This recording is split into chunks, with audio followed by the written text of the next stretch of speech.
ओम शांति। परम श्रद्धेय सदा भाव दाता और सर्व आत्माओं के दिल में राज्य करने वाली सदा कमलासनी अर्थात लक्ष्मी स्वरूपा सिद्धि स्वरूपा बाप दाता की दिल तख्त नशी सो पूरे ब्राह्मण परिवार की दिल तख्त नशी सदा अकाल तख्त स्थिति पर आसीन हमारी मीठी अति प्यारी आदरणीय कमला दीदी जी को हम सब दुर्ग के पूरे ब्राह्मण परिवार और सभी बहनें बहुत शत नमन करते हैं, अभिनंदन करते हैं और प्रणाम भी करते हैं। और 2 मिनट डीप साइलेंस में हम आदरणीय दीदी जी का इस मंच पर आह्वान भी करते हैं कि दीदी आप अव्यक्त रूप से इस आनंद सरोवर के प्रांगण में इस मंच पर आप पधारिए और हम सब ब्रह्मावसों को शक्ति, खुशी, आनंद से भरपूर करके जाएंगे। आह्वान करते हैं सभी का बाप दादा के साथ।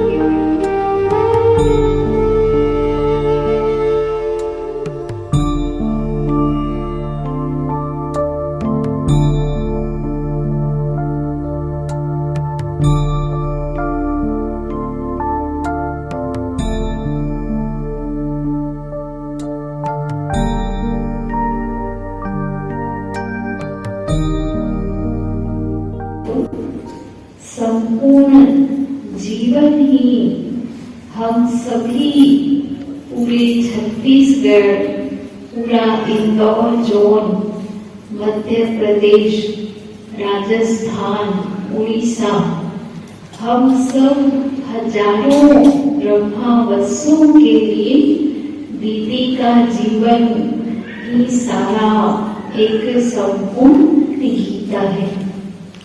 जो गीता के 18 अध्याय हम भक्ति में पढ़ते थे, उनका प्रैक्टिकल स्वरूप हमने दीदी जी के जीवन में देखा। इनकी विशेषताएं तो अनंत हैं।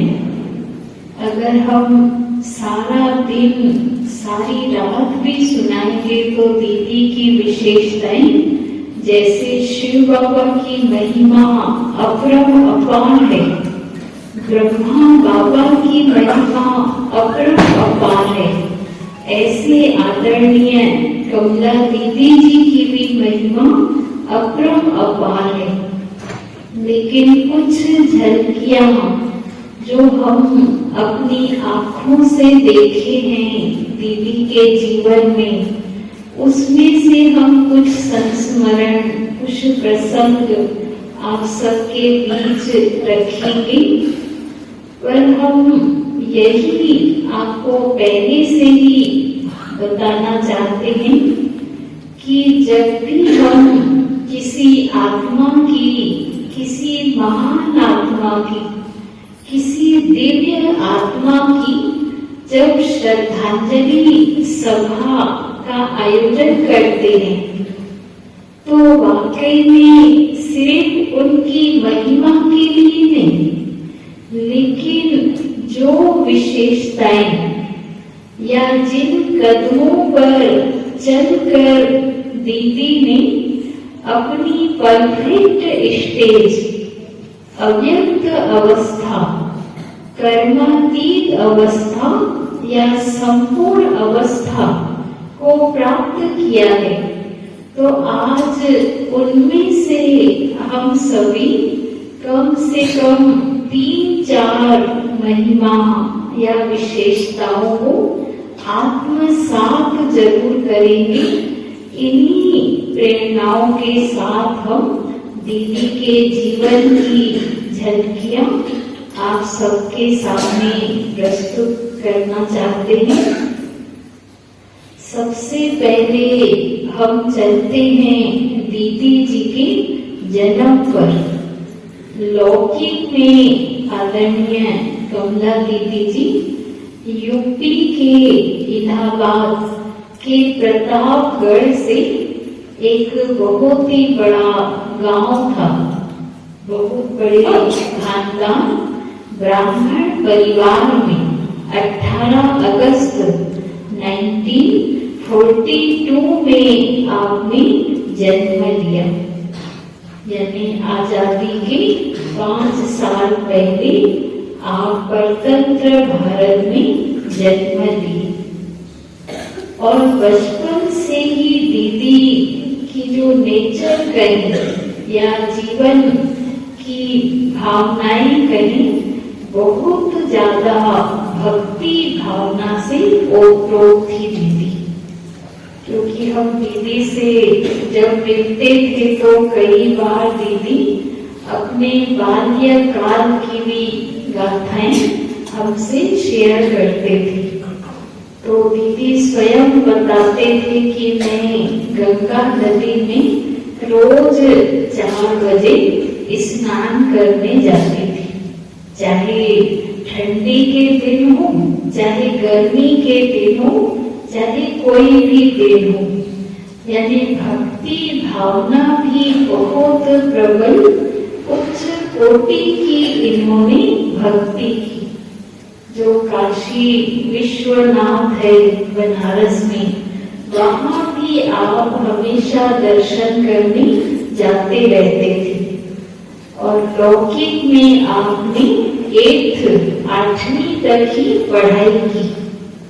लेकिन दीदी की पर्सनालिटी को देखकर कभी ये लगा नहीं कि दीदी जब बड़े बड़े नेताओं, अभिनेताओं और बड़े बड़े उच्च डिग्री प्राप्त किए हुए हजारों आत्माओं से दीदी मिलते थे, तो वो लोग खुद कहते थे कि आप तो बहुत बड़े MBA कहें या MCA कहें या जो दुनिया की बड़ी डिग्री है उससे भी आप ज्यादा पढ़ाई किए। तो पढ़ाई में भी आप बहुत मतलब होशियार, बचपन से ही बुद्धिमान और उतने ही भावनात्मक व्यक्तित्व वाली थी। फिर दीदी 1960 में करीब जबलपुर आई। लौकिक में दीदी का विवाह हुआ था मिश्रा जी, जो रायपुर में अभी भी हैं। लेकिन ब्रह्मा बाबा जो संस्था के प्रजापिता ब्रह्मा थे, संस्थापक, तो दीदी का ब्रह्मा बाबा से पहली मुलाकात हुई 1965 में, जब जबलपुर में ये सेंटर खुला था। और आदरणीय भाई जी, आदरणीय ओम प्रकाश भाई जी, जो इंदौर जोन के ही पूर्व क्षेत्रीय निदेशक थे, दीदी उनकी ही सेंटर में जबलपुर क्लास करने, मुरली सुनने जाती थी। लेकिन भाई जी ने दीदी की लगन को देखकर बहुत जल्दी ही उन्हें मधुबन माउंट आबू बाबा से मिलाने ले गए। और हमें याद है दीदी ने वो घटना कई बार हमसे शेयर की। ब्रह्मा बाबा से जब पहली बार दीदी मिलने गई तो उस समय तो कलर ड्रेस में थी। तो ब्रह्मा बाबा ने पूछा कि बच्ची, आपको क्या चाहिए, आपकी क्या इच्छा है?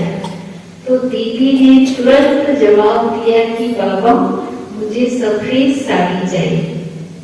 और सोचिए, दीदी की इच्छा को बाबा ने 1 सेकेंड में पूर्ण किया और पहली सफेद साड़ी आदरणीय दीदी को ब्रह्मा बाबा ने गिफ्ट दी। और फिर तो दीदी थोड़े ही दिन के अंदर जबलपुर में सरेंडर हो गए।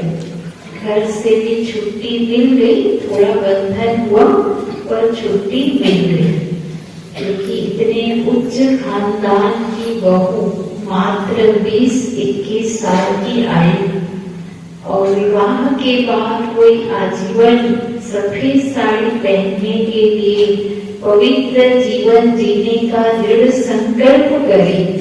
और उस समय 65, जब ब्रह्मा कुमारी को कोई भी इतना अच्छे से जानता ही नहीं था, ऐसी विषम परिस्थितियों में दीदी ने सर्वस्व इस यज्ञ में समर्पित कर दिया।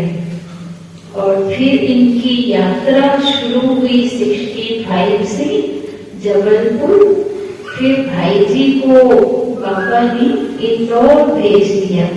69 में जब भाई जी इंदौर जोन का शुरुआत की, तो जबलपुर में ही दीदी को भाई जी ने वहां सेंटर इंचार्ज के रूप में निमित्त बनाकर गए। और ऐसे यात्रा शुरू होते होते दीदी की जबलपुर से नरसिंहपुर, कोटा, बूंदी, झालावाड़ करते करते फिर 79 में आदरणीय भाई जी ने कहा कि रायपुर एक बहुत बड़ा शहर है, वहां भी अच्छी जेंट्री है, बहुत संख्या में लोग रहते हैं। अब कमला बहन जी, आप रायपुर में जाओ, वहां ये सेवा केंद्र खोलो। तो 79 में रायपुर में पहली प्रदर्शनी लगी अग्रसेन धर्मशाला। और वहां दीदी ने अपने पुण्य प्रताप से, बाप दादा के बल से बहुत बड़े रूप में सेंटर खोला। और हमें याद है एमजी रोड जो रायपुर का पहला सेंटर था, किराए पर 11 साल उस सेंटर पे दीदी रही, 79 से लेकर 1990 तक। और उस सेंटर में आप जिन्होंने देखा होगा पुराने भाइयों ने, किचन एकदम छोटा सा था, मुश्किल से वो किचन 5 बाई 5 फीट का होगा, जिसमें एक व्यक्ति बस खड़ा हो सकता है। उसमें भी छोटा सा प्लेटफॉर्म और गैस टंकी एक और छोटा सा गैस का चूल्हा। और 11 साल दीदी उस एमजी रोड सेंटर पे ही रह के, और वहीं से फिर दुर्ग, भिलाई, जगदलपुर, बिलासपुर, कोरबा, रायगढ़, धमतरी, सारे सेंटर दीदी ने उसी किराए के मकान में रहकर और सब तरफ रोज क्लास कराने जाना, कभी दुर्ग में, कभी जगदलपुर में, कभी भिलाई में, कभी धमतरी में। ऐसे करते करते उनकी रूहानी यात्रा चलती रही। फिर 1990 में चौबे कॉलोनी का सेंटर, जो दादी प्रकाश मणि जी उस समय तत्कालीन जो संस्था की चीफ थी, उन्होंने उद्घाटन किया। बहुत भव्य रूप से उद्घाटन हुआ। तो इस पूरी यात्रा में हमने देखा कि दीदी बहुत ही ज्यादा त्याग, तपस्या और योग बल से इन्होंने हर कार्य में संपूर्ण सफलता को प्राप्त किया। यानी दीदी ऐसी सिद्धि स्वरूपा थी, ऐसी सफलता मूर्त आत्मा थी कि जो संकल्प उन्होंने कर लिया किसी स्थान के प्रति, किसी व्यक्ति के प्रति, किसी आत्मा के प्रति, वो फलीभूत होना ही है हर हाल में। चाहे प्रकृति, चाहे व्यक्ति, चाहे परिस्थिति विरोध की, लेकिन दीदी की सफलता मिली। कई बार के उदाहरण जो हमारी आंखों में घूम रहे हैं।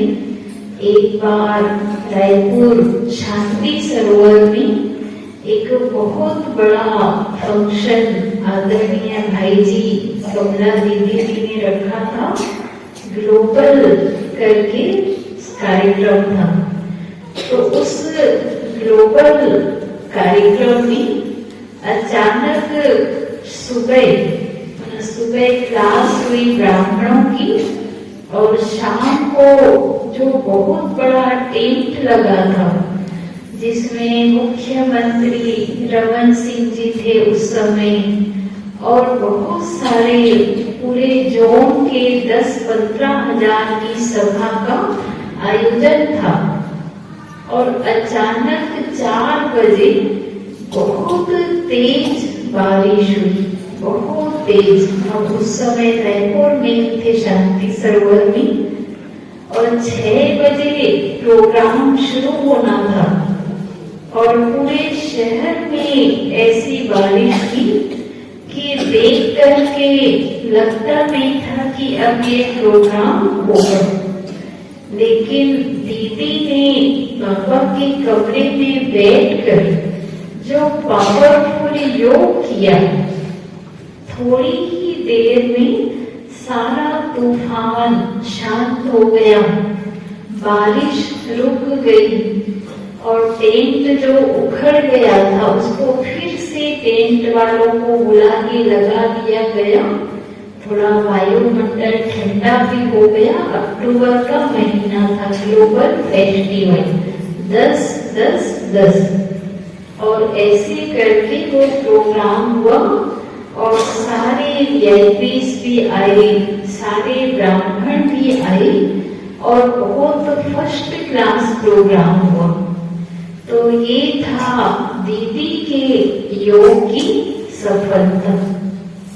आदरणीय भाई जी पूरी सभा में कई बार कहते थे कि योग तो सभी लगाते हैं, लेकिन कमला दीदी जब योग करती है तो इनके योग में सफलता का वरदान है। किसी भी बात में, कहीं भी किसी को भी सफलता चाहिए तो दीदी से ही योग लगवाते थे भाई जी कि दीदी आप योग करो, क्योंकि दीदी के मन में सबके प्रति निस्वार्थ भावना, रहम की भावना, और बहुत ही ज्यादा स्नेह और रूहानियत इनके नस नस में, जैसे श्वास श्वास में इनकी रूहानियत भरी हुई थी। एक बार जो दीदी से मिल लेते थे तो बारंबार दीदी से मिलने की इच्छा अभिव्यक्त करते थे, क्योंकि दीदी के व्यक्तित्व में बाबा का प्यार, बाबा की भावनाएं और श्रेष्ठ ज्ञान की पराकाष्ठा थी। और दुर्ग का तो सबसे बड़ा भाग्य है, हमें इस बात का भी नाज है जिस स्थान पर आज हम सभी बैठकर इतनी प्यार से ये प्रोग्राम देख रहे हैं। तो ये पूरा ही आनंद सरोवर ये वास्तव में दीदी की ही तपस्या का फल है। सोचिए, पुराने भाई बहन को सब याद करिए, 2014 में जब दीदी का केलावाड़ी राजऋषि भवन में उनका सम्मान समारोह रखे थे, लगभग गोल्डन जुबली मनाए थे दीदी की। चाहते तो नहीं थे दीदी, पर उनको 50 साल यज्ञ में हो गए थे, तो दीदी की गोल्डन जुबली मनाई थी। तो दीदी ने आप सभी से सभा में पूछा था कि देखो भैया, दुर्ग में इतनी सेवाएं हैं, लेकिन यहाँ बड़े हॉल की कमी है। तो मैं रीता बहन, रूपाली बहन को बार बार कहती हूँ कि कोई बड़ी जमीन ले लो ना। जब देखो कभी विवेकानंद भवन ले रहे हैं किराए पर, कभी सिंधु भवन, कभी चोपड़ा पैलेस, कभी मानस भवन। तो आप सबसे दीदी ने सिर्फ इशारा ही दिया था कि कौन कौन चाहते हैं कि दुर्ग में बड़ी जमीन होनी चाहिए। और उस समय आप में से जो थे तो डबल हाथ उठाए थे। जिनको याद आ रहा है वो हाथ उठाएंगे, अभी भी है। और देखिए, इतनी बड़ी दीदी, उम्र 73 ईयर थी आज से 7 साल पहले। और इतनी आयु में भी दीदी बहुत ही पावरफुल, शक्तिशाली तन और मन से थी। और इस जमीन को फाइनल करने के लिए दुर्ग में कम से कम दीदी 70 बार आए थे 200 जमीनें देखने। 70 टाइम्स 200 जमीनें देखी।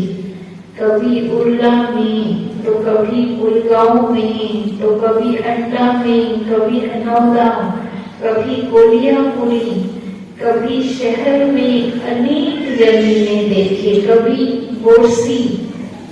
सब तरफ देखते देखते देखते आखिर बाप दादा कमला दीदी ने मिलकर, रमेश भाई जी ने मिलकर इसी ही जमीन को फाइनल किया। और प्रथम ढलाई में भी दीदी जी यहाँ नारियल फोड़ने आई। भूमि पूजन सुदेश दीदी जर्मनी वाली को लेकर आई। यानी हर प्रकार से दीदी का रायपुर में जितना समर्पण भाव था, उससे भी अधिक कहेंगे दुर्ग वासियों और दुर्ग की बहनों के प्रति समर्पण भाव। दीदी आयु नहीं देखते थे, टाइम नहीं देखते थे, बस हम सब की भावनाओं को दीदी एक्सेप्ट करती थी। और हर काम, क्लास कराना, मिलना, पिकनिक करना, दीदी खुद हमको कहती थी कि भैया आपके इतने अच्छे भाई बहन हैं, इन्होंने इतनी सेवा की है, अब आज इनको पिकनिक में आप ये आइटम खिलाना। यानी छोटे बच्चे को जैसे हर बार माता पिता सिखाते हैं, ऐसे पूरे छत्तीसगढ़, पूरे इंदौर जोन की दीदी मम्मा बनके हम सबकी न सिर्फ रूहानी पालना की, लेकिन स्थूल पालना भी की। ऐसी दीदी की गाथाएं तो अमर हो गई और कल्प कल्प के लिए ड्रामा में नोंद हो गया कि आदरणीय कमला दीदी जी हर कल्प में रायपुर, दुर्ग, पूरे इंदौर जोन की मसीहा बनकर हम सबके जीवन की नैया को पार लगाएंगे। परम पिता शिव बाबा तो है ही, पर जिन आत्माओं को वो जिन स्थानों के लिए निमित्त बनाते हैं, वो आत्माएं भी अपनी दिव्य ज्योति से, रूहानियत की शक्ति से हम सबको पालनहार बनकर पालना देते। तो ऐसी दीदी के हम और कुछ बातें याद आ रही हैं, बताते जा रहे हैं। जब 2-3 साल पहले कोरोना काल आया तो सब तरफ लॉकडाउन, सब तरफ थोड़ा उदासी, दुख का माहौल बन गया था। और कुछ बाबा के जो शरीर धन से गरीब बच्चे थे, तो हमारी बुद्धि इतनी नहीं चल रही थी। तो दीदी ने हमको फोन किया कि भैया कोई केलाबाड़ी में या आपके पूरे दुर्ग जिले में अगर कोई भाई माता गरीब है तो आप उन्हें बुलाओ, उन्हें राशन दो, सब्जी दो। यानी इतनी छोटी छोटी बात पर दीदी का ध्यान जाता था। और जैसे ही फोन आया तो तुरंत हमारी नजरों में, बड़ी बहन की नजरों में 3-4 ऐसे भाई बहन थे केलाबाड़ी में जो आर्थिक रूप से बहुत गरीब थे। और कोरोना में दुकानें, नौकरी सब बंद होने के कारण उनके बच्चों की राशन की व्यवस्था वो नहीं कर पा रहे थे। तो दीदी ने वो भी हमसे करवाया। फिर हम लोग बुला के उनको राशन दिए।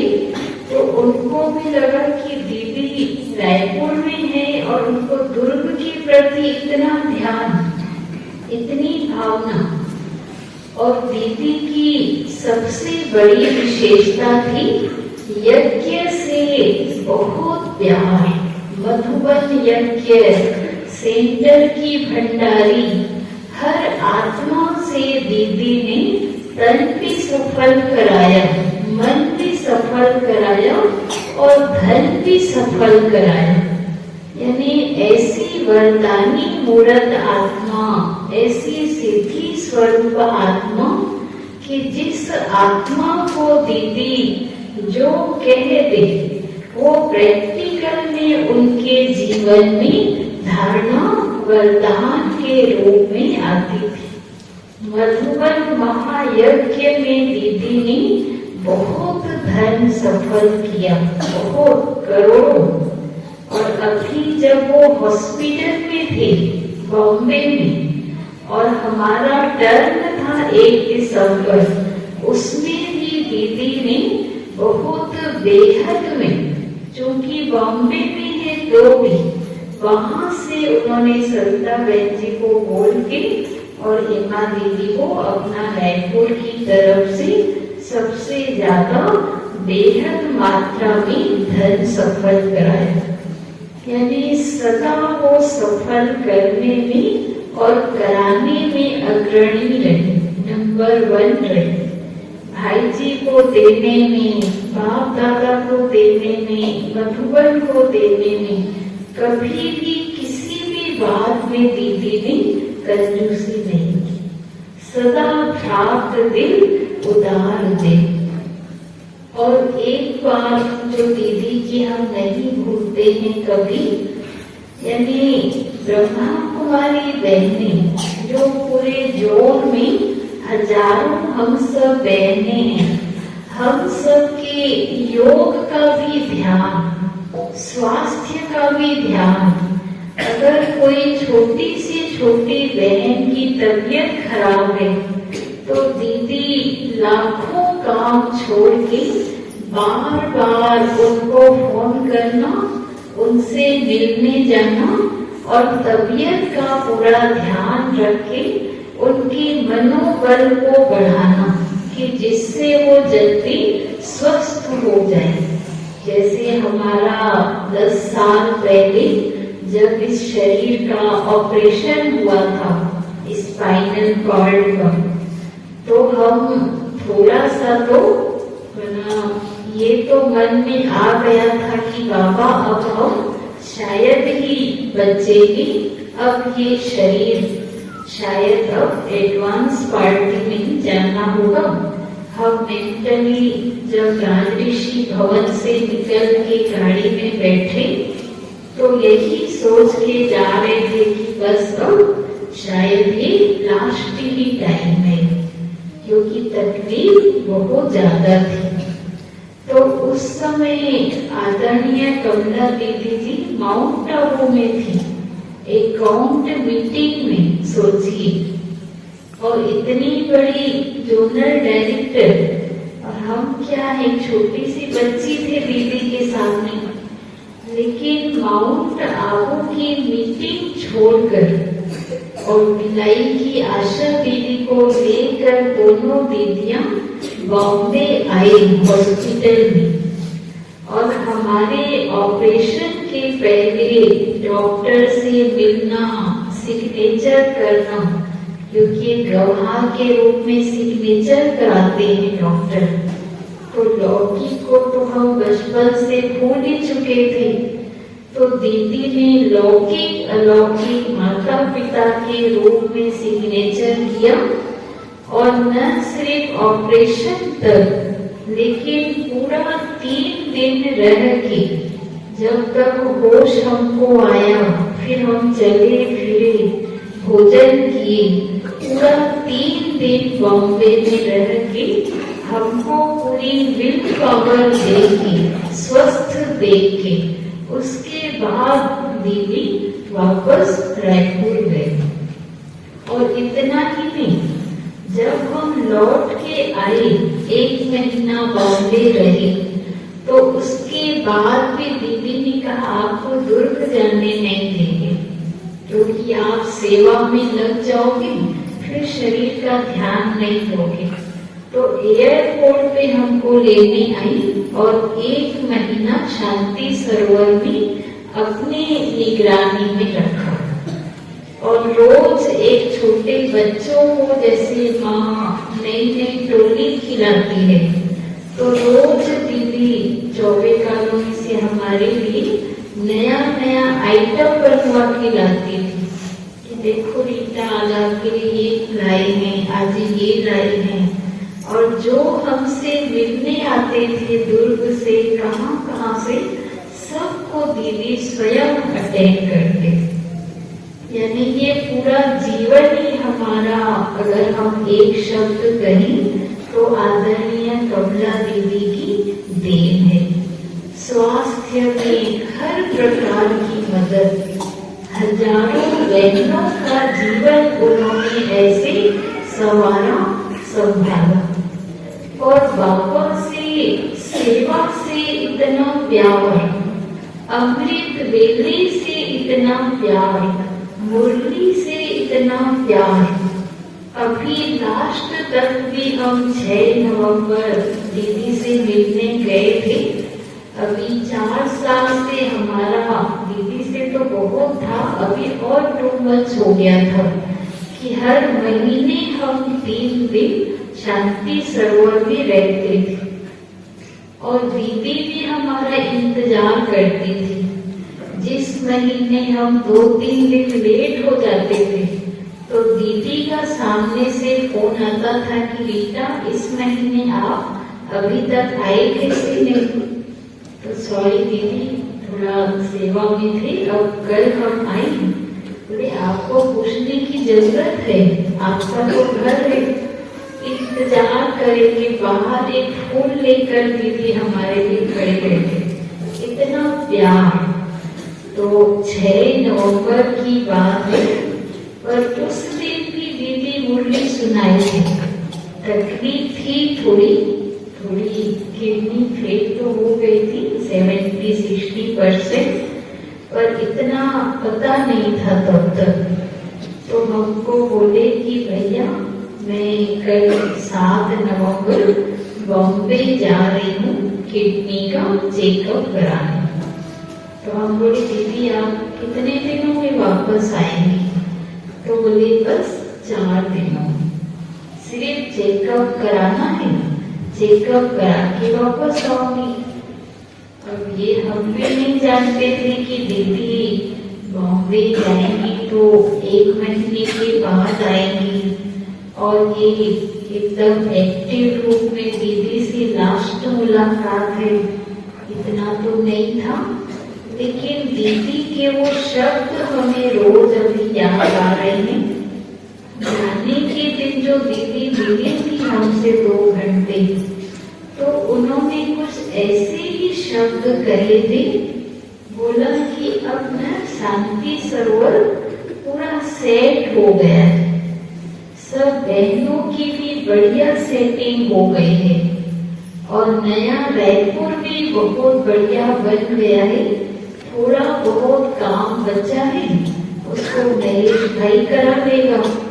अब मैं निश्चिंत जाऊंगी बाबा के पास। तो हमारे साथ और 1-2 बहनें थी, वनीशा बहन जो दीदी की ब्राह्मणी थी, तो बोले दीदी आप ऐसा शब्द क्यों कह रहे हैं? तो बस फिर दीदी मुस्कुरा दी। बोले भैया आप जाना तो है ही ना हरे को। तो हम महसूस कर रहे थे कि दीदी में संपूर्णता आ चुकी थी, और जब आत्मा संपूर्ण बन जाएगी तो शरीर छोड़ने का कोई तो कारण बनेगा ना। जैसे हलवा बन जाता है, कंप्लीट हो जाता है, तो पलटे में चिपकता नहीं, कढ़ाई में भी चिपकना छोड़ देता है, किनारा छोड़ देता है। तो वास्तव में हम 2-3 सालों से देख रहे थे दीदी के व्यक्तित्व को गौर से, तो दीदी संपूर्णता की स्टेज पर कंप्लीट रूप से पहुंच गए। उनके बोल में, उनके आईज में, नेत्रों में, उनके व्यवहार में हर एक आत्मा के प्रति प्यार, रूहानियत और रहम की भावना। कोई गलती भी करते थे, हम देखते थे हमारे सामने, लेकिन उनको भी दीदी तुरंत क्षमा करते थे और माफ करते थे और प्यार से उनको समझाते थे। हम बोलते थे दीदी हम इसी जगह होते तो हमको तो थोड़ा गुस्सा आ जाता है, लेकिन दीदी एकदम प्यार पालना से उस आत्मा को खुशी का सहयोग देकर, स्नेह का नोट देकर विदाई करते थे। सब लोग चाहते थे कि बस हम दीदी से मिलें। फिर एयर एम्बुलेंस से दीदी को 2 दिसंबर को लाया गया और ड्रामा अनुसार हम मधुबन से फ्लाइट से 2 दिसंबर ही लौटे। तो सविता बहन जी को कहा कि अब हम आ जाएं दीदी से मिलने, तो बोले अभी पहले सेटिंग होने दो, बालाजी हॉस्पिटल में ले जा रहे हैं दीदी को, पहले वहां सारा सेटिंग हो जाए, फिर आप कल मिलने आना। फिर 3 दिसंबर को हम दीदी से मिलने बालाजी हॉस्पिटल गए। तो हम देखे, ऐसे लगा नहीं कि दीदी लेटी हुई है, जैसे एक संपूर्ण फरिश्ता ही है सामने। और दर्द था काफी, लेकिन दीदी ने अपने फरिश्ता स्वरूप स्थिति से दर्द को भी खुशी में, प्यार में बदल दिया। और बस दीदी बाबा की फोटो को देखते रहती थी। सामने ब्लैक एंड व्हाइट ब्रह्मा बाबा का फोटो रखा था उनके बेड पर। सब पेशेंट से मिलने आते हैं, डॉक्टर साहब, नर्स, पर दीदी बहुत अच्छे से मिलती थी। वनीशा बोलती थी दीदी देखो कौन आया है, देखो आपसे मिलने कौन आया है। एक एक को पहचानते थे, अच्छे से नाम लेके बुलाते थे। लेकिन बस बार बार दीदी कहती थी कि भैया अब मुझे शांति सरोवर ले चलो, शांति सरोवर ले चलो, क्योंकि अंदर से दीदी जान चुके थे कि अब मुझे शरीर छोड़ना है, बाबा के पास जाना है। उनके उस बात को हम सब भुलाने के लिए बार बार कहते थे कि दीदी अभी तो आपको नया रायपुर का उद्घाटन करना है, अभी तो आनंद सरोवर दुर्ग का उद्घाटन करना है, अभी ये सब करना है। लेकिन दीदी को हम देखते थे एकदम न्यारी निराली अवस्था में चली गई थी, फरिश्ता में। बस उनके आंखों से, उनके व्यक्तित्व से बाबा और बाबा ही झलकता था। यानी जीवन बनाना सीखना हो तो दीदी से, अपनी आध्यात्मिकता की राहों में पैरों पर खड़ा करना सीखना हो तो आदरणीय दीदी से, बाबा से योग लगाना सीखना हो तो दीदी की पर्सनालिटी से।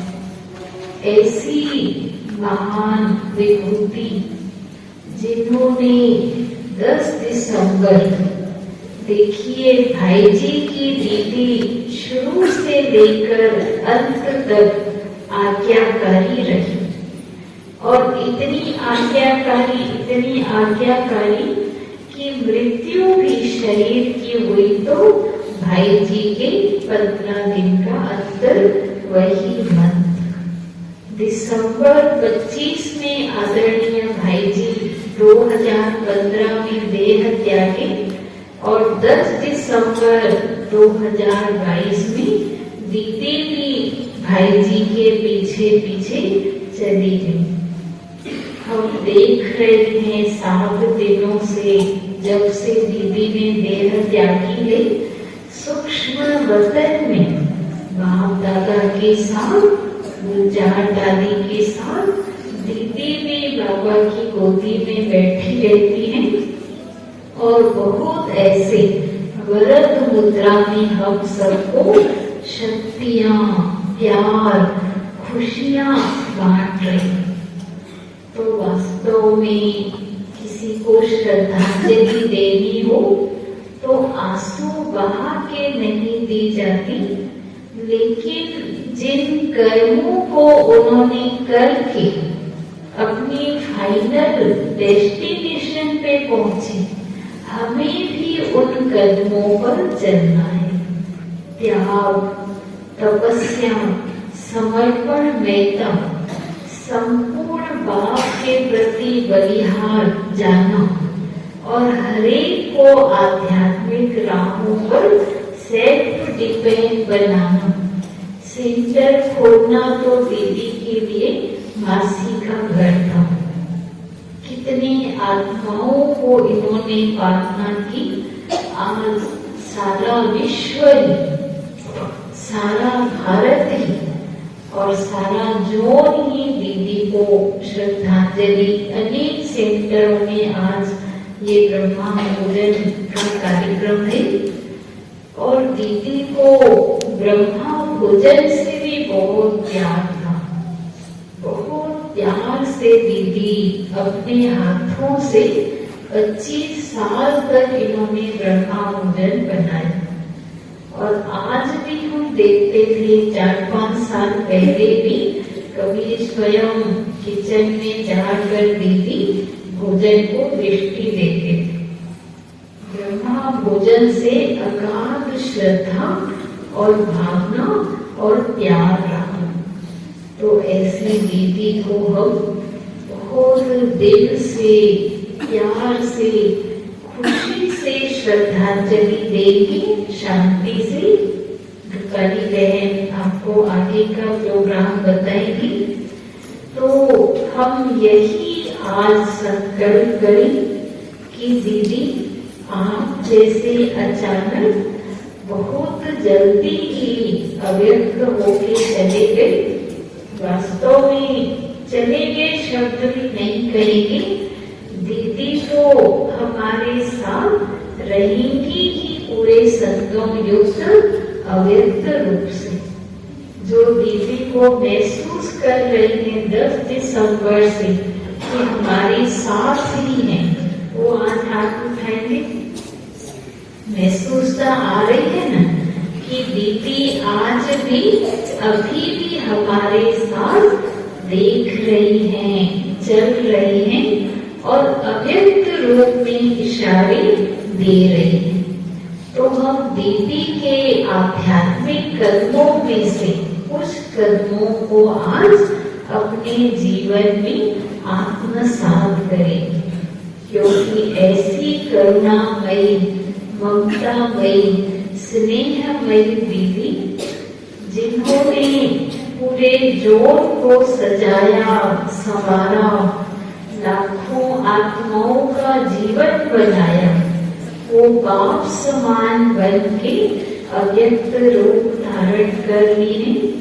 तो हमको भी तो अब अव्यक्त रूप आज नहीं तो कल धारण करना ही है, क्योंकि दीदी को एक ही धुन थी कि बाबा को रायपुर से प्रत्यक्ष करना है। रायपुर का भी एक कोना प्रत्यक्षता भी है। हमेशा दीदी कहती थी बाबा को प्रत्यक्ष करना है। तो जीते जी तो दीदी ने किया ही, अब अव्यक्त रूप से भी दीदी बाबा को प्रत्यक्ष करने में लगी हुई है। तो ऐसी महानता की धनी बाप दादा के दिल तक से नशीब नूरे रतन कमला देवी जी, सो लक्ष्मी स्वरूपा दीदी को हम दिल से बहुत बहुत बहुत श्रद्धांजलि अर्पित करते हैं। शत शत नमन, शत शत प्रणाम। ओम शांति। एक मिनट डीप साइलेंस में जहाँ बैठे हैं वहीं से दीदी से दृष्टि लीजिए और महसूस करिए कि सभा में दीदी हम सबको बहुत ही प्यार से शक्तिशाली दृष्टि दे रही है। ओम शांति।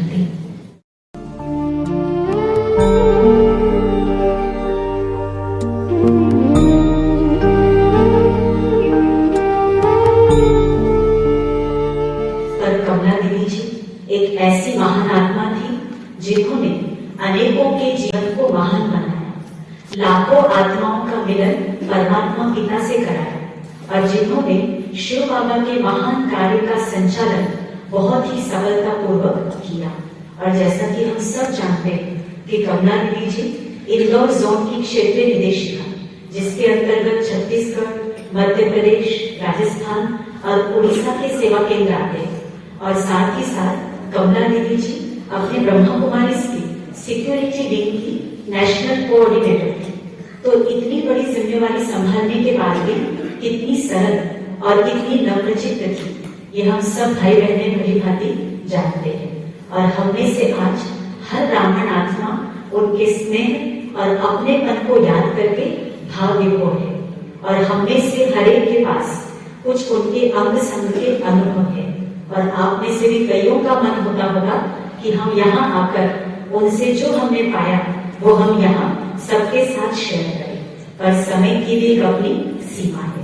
तो अभी हम इसी सभा में से एक दो लोगों को मंच पर आमंत्रित करेंगे और वो यहाँ आकर के कुछ चंद शब्दों में दीदी जी के अंग संग के अपने अनुभव हमारे समक्ष रखेंगे। तो अभी पहले हमारे बीच मोदी जी आएंगे। आइए मोदी जी। सभी जानते हैं कि मोदी जी जब से दुर्ग में सेवाओं की शुरुआत हुई है तब से आप बाबा के बच्चे बने और इन्होंने कमला दीदी जी से 1982 से अब तक कितनी पालना पाई है। तो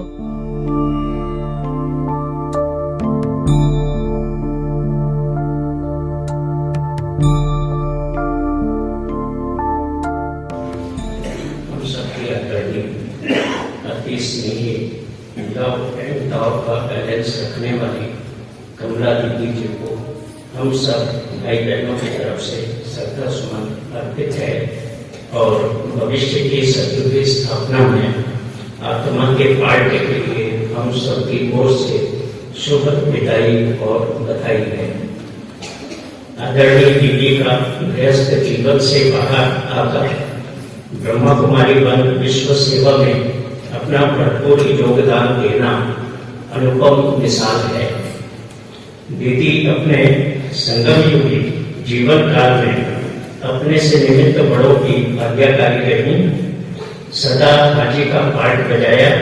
इसी वजह से उन्होंने अपना स्थान ऊंचा बनाया, स्वयं का जीवन श्रेष्ठ बनाया।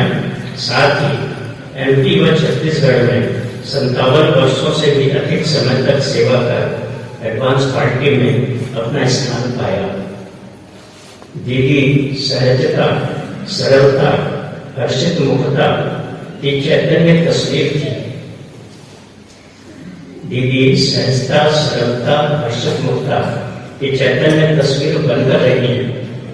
कल क्या होगा, कैसे होगा, इस चिंता से दूर बड़ों पर और बाबा पर अटूट निश्चय और विश्वास से जीवन में बरकत और सफलताएं प्राप्त करती रही। सन 1982 से 2022 तक दीदी का स्नेह, प्यार, पालना पाकर मैं अपने भाग्य का शुक्रिया करता हूं। दीदी के कुछ शब्द मुझे कभी नहीं भूलते। एक बार चौबे कॉलोनी में कुछ भाइयों से कहते सुना, जाओ बाबा के कमरे में सुख चैन से बाबा को याद करो। यह सुख चैन शब्द मुझे बहुत अच्छा लगा, इसको मैं आज भी याद रखता हूँ और यह सुख चैन शब्द सदा याद रखता है। एक बार किसी बात में दीदी ने कार के अंदर बैठे बैठे मुझे कहा था, स्व को ठीक रखो। 4 शब्दों का एक छोटा सा महावाक्य, स्व को ठीक रखो। यह 4 शब्दों का महावाक्य मैं सदा याद रखता हूँ। स्व को ठीक रखो, स्व को ठीक रखो। और दीदी के पुराने संस्मरणों में बहुत सी बातें हैं। याद में इतने साधारण संपन्नता दिखाई देती है। पहले तो बहुत गरीबी थी, तो उस समय कमला दीदी भी और हमारी समस्त दीदी की बहनें भी लोकल ट्रेनों में यात्रा करती थी, अखबार की जीपों में यात्रा करती थी, जनरल सवारी जीपों में यात्रा करके आने जाना करते थे। दीदी को रायपुर लोग अपना पहले सेंटर प्रारंभ हुआ करता था किराए के मकान में, तो दीदी को रायपुर से जब आना होता था तो सुबह 4:30 बजे लोग छुट्टी उससे आते थे और 5:30 बजे हम लोग स्टेशन जाते थे और रिक्शे में बैठा के लाते थे। तो इस तरह पहले तो दीदी लोग सब 2-3 किलोमीटर पैदल चल के सेवा करती थी। जल्दी से रिक्शा भी नहीं करती थी क्योंकि खर्चा लगेगा, तो पैदल बहुत सेवा हुई है, रिक्शे में हुई है। उसके बाद फिर कैसे जैसा समय आता गया, संपन्नता बढ़ती गई तो साधन बढ़ते गए। सन 1985 में जब हम किराए के घर से निकल के अपने छोटे से घर में गए थे, उस समय सन 85 में दीदी को घेराबाड़ी सेंटर से रिक्शे में उद्घाटन के लिए लाए थे और रिक्शे में बैठा के छोड़ के आए थे।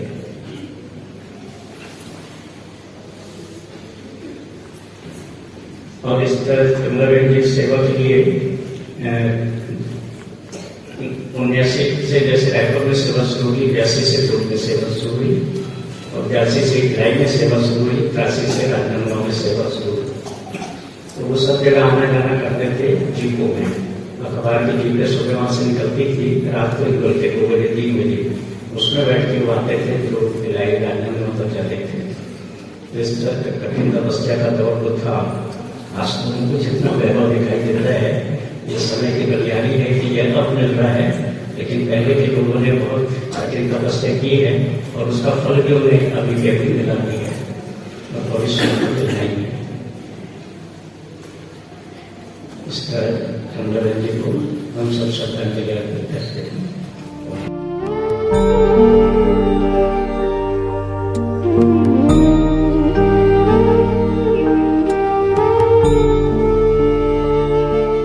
देखिए, हमने हमेशा कमला दीदी को देखा, जब भी वो योग में बैठते थे तो हमेशा वो अलर्ट होकर के बाबा को याद करते थे।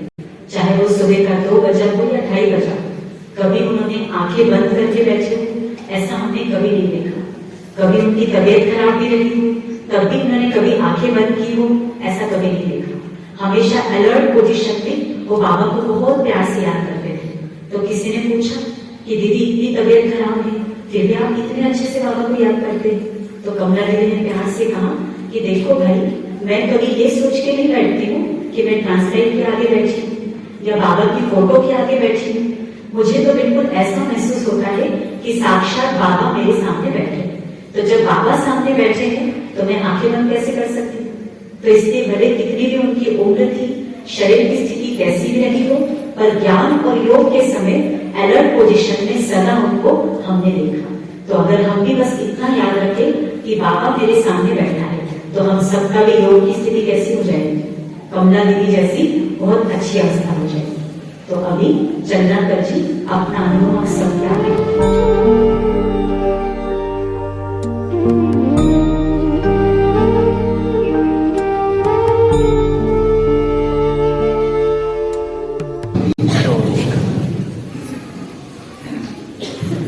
कमला दीदी के साथ का अनुभव मुझे बहुत मालूम है।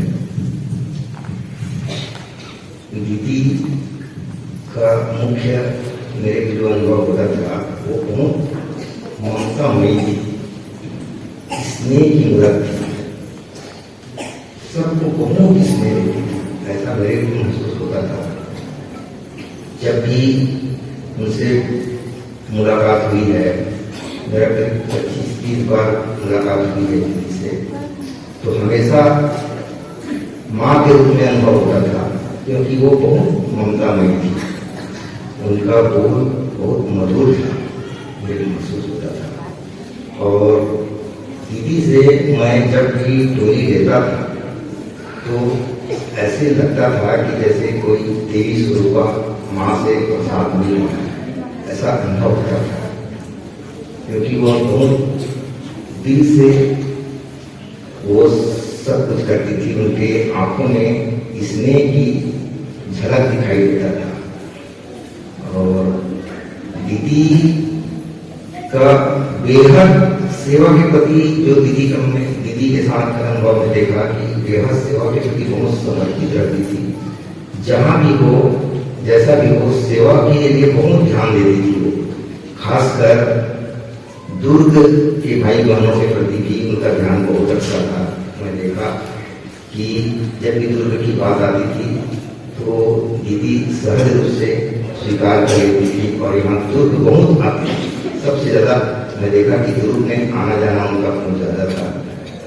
और वो तो हमारे घर भी आई थी और मैं दीदी से करीब करीब 8-10 स्थानों में, बसना में, सराईपाली में, पिथौरा में और बागबाहरा में, आरंग में, सब जगह मुलाकात की थी। ये तो यही अनुभव होता था मेरे को कि कितना प्यार बरसाती है, ये अनुभव होता था। और मुख्य रूप से एक दो और अनुभव होता हूँ कि दीदी जो सफल करवाती थी, धन हो चाहे मन हो चाहे तन हो, उसका भी मेरे को अनुभव होता था कि दीदी के पास जो भी सफल करते थे उसका कई गुना मुझे मिलता था, ऐसा मेरे को अनुभव होता था। तो जब भी मुलाकात होती थी मैं दीदी के पास जरूर अपना जो कुछ प्लान करता था धन सफल करता था, क्योंकि मेरे अनुभव होता था कि ये कई गुना बढ़ के मेरे को मिलने वाला है। तो दीदी का अनुभव, दीदी की विशेषता तो बहुत है, वो फरिश्ता स्वरूप बन गई है, क्योंकि अभी भी अनुभव होता है कि वो फरिश्ते के रूप में विद्यमान है। दीदी को हम श्रद्धा सुमन अर्पित करते हैं।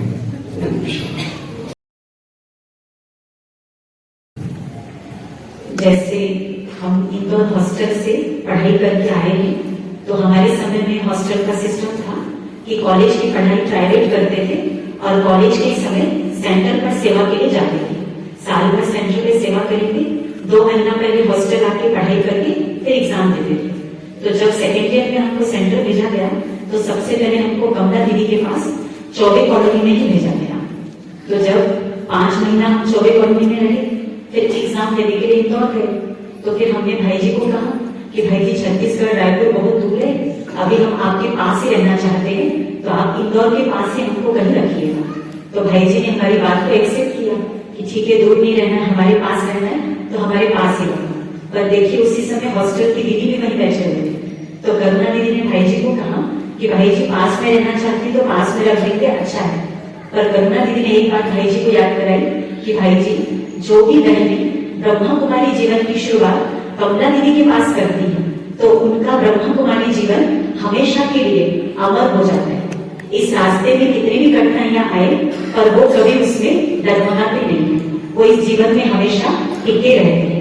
तो जैसे भाई जी ने बात सुनी तो भाई जी मुस्कुराने लगे, बोले करुणा में ना बिल्कुल ठीक बोल रहे हैं। तो बोले रूपाली बहन का भी बिल्कुल फिक्स हो गया कि वो हमेशा ब्रह्मा कुमारी जीवन में बहुत अच्छे से चलती रहेगी, क्योंकि इसकी शुरुआत ही कहाँ से हुई है, आदरणीय कमला दीदी जी के सानिध्य में। तो जैसे मैंने बात सुनी तब मुझे पता चला कि कमला दीदी को भाई जी के द्वारा और अपनी बड़ी बड़ी दीदियों के द्वारा कितना बड़ा सर्टिफिकेट प्राप्त है कि जिस ब्रह्मा कुमारी के जीवन की शुरुआत उनके पास हो गई, मतलब वो इस रास्ते से कभी भी डगमगाएंगे नहीं, चाहे कितनी कठिन परिस्थितियां उनके आगे क्यों ना है। तो मुझे उसी दिन से भाई जी ने एकदम निश्चित कर दिया कि आपका जीवन तो हमेशा कैसा रहेगा, अच्छे तरीके से चलता रहेगा, क्योंकि शुरुआत ही किससे हुई, दीदी जी के पास से। तो इस बात का भी मुझे अपने आप के ऊपर बहुत गर्व है। और अभी दीदी ने एक बात याद कराई कि हमारे यज्ञ के इतिहास में ये बहुत ही अद्भुत घटना कि हमारे छत्तीसगढ़ की पूरी सरकार मधुबन गई थी। यानी आप देखिए, मुख्यमंत्री, विधानसभा अध्यक्ष, नेता प्रतिपक्ष, पक्ष विपक्ष के सब राजनेताएं सब मधुबन गए, 3 दिन शिविर अटेंड करके आए। तो इसका जो श्रेय है वो किसको जाता है, आदरणीय कमला दीदी जी को।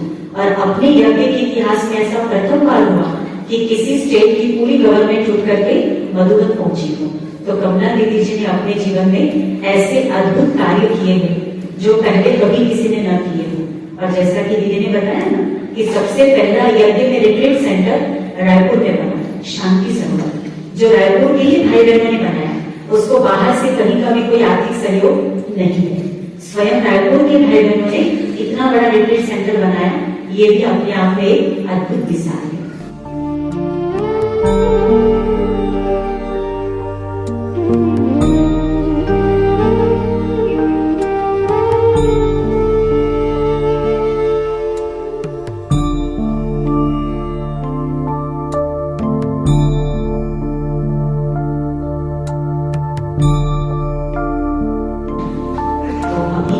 हम सब मिलकर के मातृत्व और मार्गदर्शक की अद्भुत मिसाल श्रद्धेय दीदी जी के प्रति व्यक्त करते हुए पुष्प अर्पित करें।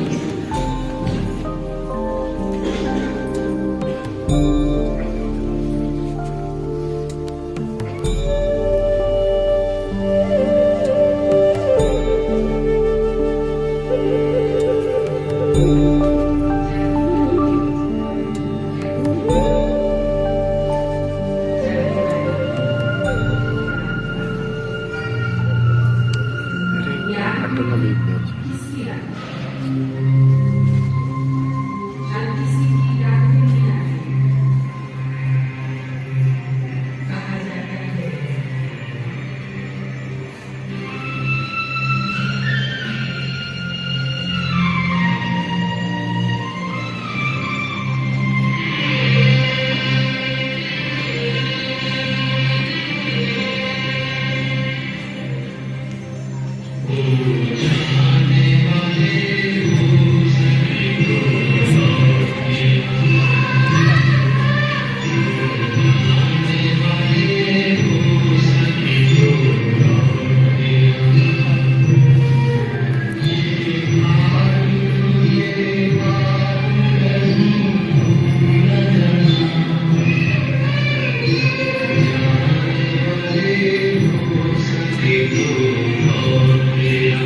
भले ही आदरणीय कमला देवी जी अपना नश्वर देह त्याग कर हम सबके बीच से चले गए हैं, पर अपने सूक्ष्म शरीर के साथ वो अभी भी हमारे साथ है और हमेशा हम सबके साथ रहेंगे।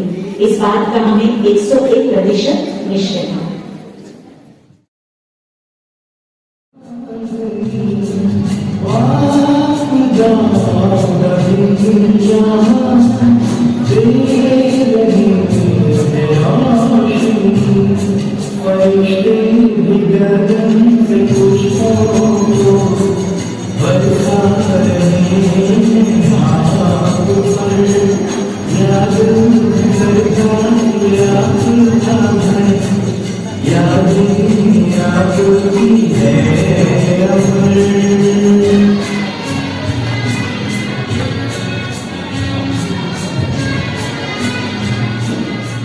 आदरणीय दीदी के समान हम भी अपने जीवन को महान बनाने का दृढ़ संकल्प लेकर आगे बढ़े। उनकी जो भी विशेषताएं आज हम सबने सुनी, उन विशेषताओं को अपने अंदर उतारे, यही उनके प्रति हम सबकी सच्ची सच्ची श्रद्धांजलि। तो इसी दृढ़ संकल्प के साथ हम सभी आज पुष्पांजलि अर्पित करते हैं।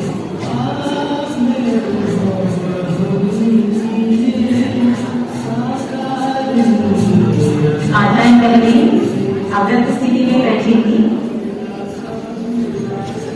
आप सभी अव्यक्त वातावरण बना करके रखेंगे। Yeah.